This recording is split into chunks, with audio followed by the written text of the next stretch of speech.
this little piece of paper. This is my bachelor's degree of mechanical engineering. It's not super exciting. It's just from a little no-name university in Finland. And apparently once you get this, everything in your life changes, and then you get a good job, and you get a good internship, and you get a good salary, and everything happens once you get this little tiny piece of plastic, and then you frame it. Like, I don't even have mine framed. Here's my degree certificate here. I don't know if you could see it, kinda. There's a lot you do learn in college, okay? There's no doubt about that. You definitely learn for mechanical engineering. You got Calculus 1, Calculus 2, Calculus 3, and then the final boss, not differential equations, not dynamics, not strength of materials, not ultra-hard physics. It's called Excel, which is what you do in life. You also learn how to work with people that don't pull their weight. There's always that one guy in the group projects that's like, oh man, I was out last night, had a rager, it was just crazy, dude. There was like 3 girls, and there was like me, and like, I don't remember. And you're like, yeah, that's cool, man, but I'm just trying to pass the class. He's like, oh dude, so sorry about that. Like, let me like write that last paragraph for you. And you learn how to work with people like that just, you don't really have a choice in working with, which kind of prepares you for real life. College also taught me that famous phrase from my English teachers. It was like, if you're early, you're on time.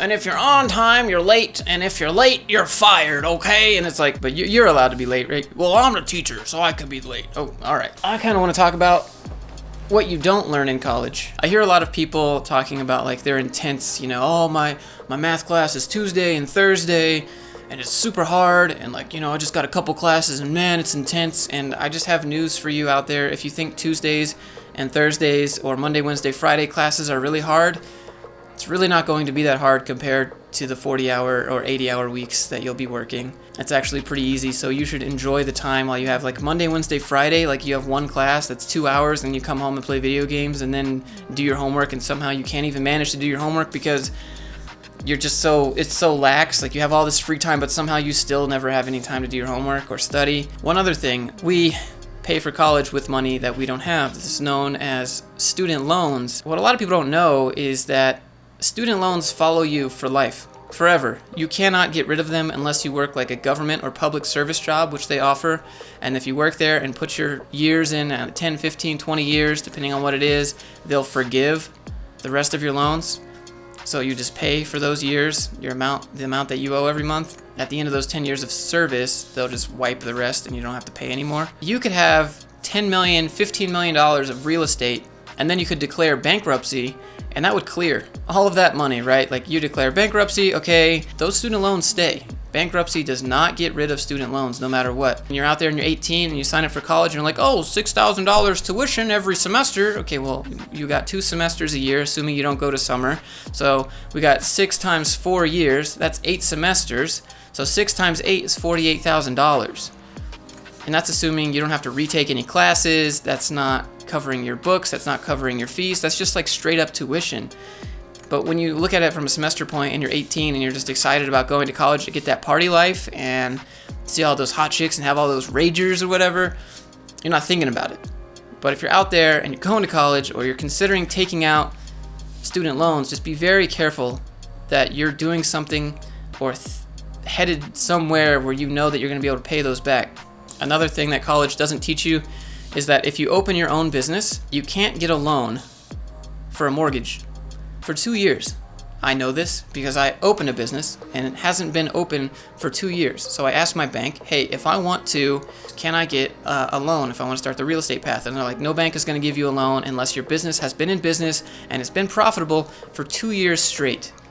And because you have your own business, the mortgage that they're going to give you, the interest rate on that is going to be insanely high. Let's say you could get a 3.2% interest rate loan, which would kind of match what you would see on like Zillow and stuff like that. When you see estimated payments, that's assuming like 2.8 to 4% kind of interest rate in there of what someone would pay if they were working like a salary job. In my opinion, if you have a side hustle, you need to open a business and you need to be showing at least some profit so that if you ever want to take a loan, you're going to need 2 years of profit ahead of time before you're going to be able to get like a house, because no bank is going to give you a loan. Another thing they don't really teach you at college is time management skills. They teach you usually at the beginning of the first couple of classes when a new semester starts. They'll kind of tell you, well, this is how much you need to study every week if you have this many credit hours and you go to like the orientation for the school, and they try to give you time management, but they don't give you time management. Everyone's not paying attention to that. They're just zoning out. They're just there because it's required for them to get into the school. In my recommendation, if you want to have time management skills, you need to make a list of everything that you're doing every single day and check them off. You can do it with Trello and drag it from in progress to done, or you can have a written list.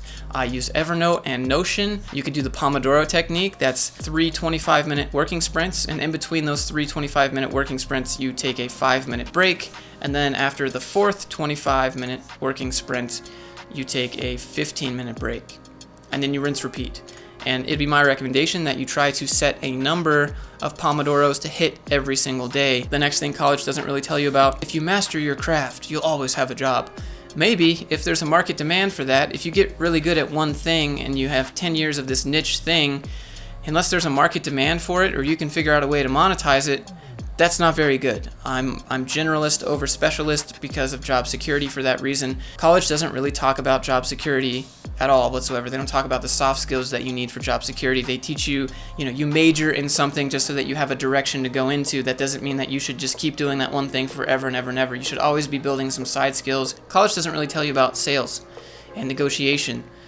No one ever talks about how to negotiate your salary in the interview. Do you do it in the interview? What happens if on the application they request what your salary is?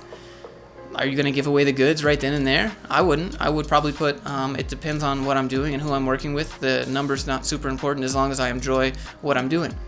The next thing college doesn't really talk about is how to work with people in different niches. You know what I mean? Like the engineers stick with the engineers, the business students stick with the business students, the med students are with the med students, and they all just have like their little cliques. If you want evidence of this, just go to like reddit.com/r/engineering students, and you'll see all the elitism there. And every single kind of career path has elitism in it. That's just how it exists. Everyone wants to feel like their degree is better than the others, and the engineering students one, they're like, look at all these people with business degrees, ha ha ha, they're never going to have jobs, blah, blah, blah. When you get to the job, you're going to have to interact with people that don't have any idea what you do, and you can't treat them that way. You cannot treat people that don't understand the tech stuff like you're better than them, like they're dumb. That's not acceptable. You're going to have to be able to convert all of your knowledge and communicate that to other people effectively that have no idea basically what you do, and you have to be able to explain that. That's probably the biggest soft skill there is being able to communicate with people outside of your niche, outside of what you do on the job. That will carry you when you can go talk to the business department and the design department and the product manager department and the accounting department about, well, I'm going to design this new machine and the material is a lot more expensive than we initially thought. Can we look at the budget here? Let's flex on the budget a little bit. Let's take a look at what's coming in. I think we get like an extra tax write-off because of this and that, because of this new law that got passed, or whatever it is. Like the fact that you know all these other things and you can work with these other people really boosts you up. Or you can just ignore all that and not have to do it, and you'll just be there doing that one thing and everyone won't want to talk to you. The next thing is that college doesn't really teach you how to stand up to your boss. You can have a boss that's very demanding, and now they're holding your livelihood over you. Whereas when you're a student, they're holding your grades over you. You can't really stand up to a teacher because they'll just fail you. Or you can go to the head of the department and then after that go to like the dean and stuff like that. But you know how it is. You know that when a teacher has like a personal vendetta against you. But in real life, you can stand up against your boss. You can say, hey man, this is not fair. Let's talk about this. I don't think that this is right. And it's okay. And you absolutely should. In my opinion, college makes great employees, but not great employers, which is kind of what the whole educational system does, in my opinion. You go to school Monday to Friday, you graduate eventually, and you get a job Monday to Friday, and it just kind of prepares you to be an employee. And if that's what you want, great, but just understand that's what you're getting out of it, how to do what you're told, show up when you're supposed to be, and get disciplined like you're a kindergartner. My overall takeaway from college is that while you do get the degree, and some companies may value it, some companies may not, it does show that you can commit to something and do something for 4 years. Anyways, let me know what you guys think. Let me know if I missed anything and if you enjoyed it or want to see me expand on one of these topics. Leave a like, hit subscribe, maybe consider joining the channel. Got that little Twitch button, but it's not Twitch, it's YouTube, but you can click join if you want. That would be awesome. And I'll see you guys in the next one.